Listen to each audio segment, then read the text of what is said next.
number 28. When caring for a client with an abscessed buttock infected with MRSA. Okay, what is MRSA?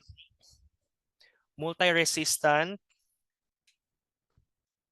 Okay, basta multi-resistant na microorganism.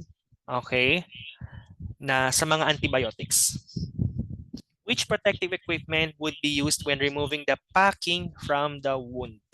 Okay, remember removing the packing from the wound. So ano yung mga gagamitin mong protective equipment? Answer here is letter C. All except 1 and 2. So hindi na po kasama si 1 and si 2. Bakit? You are dealing with a wound.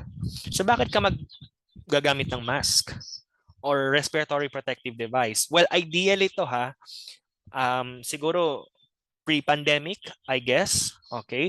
But I think right now, since of course, lahat naman tayo sa hospital gumagamit pa rin ng mask, so parang kasali pa rin si mask. But ideally, okay, in an ideal setup, usually we do not include the respiratory protective devices. So answer here is letter C.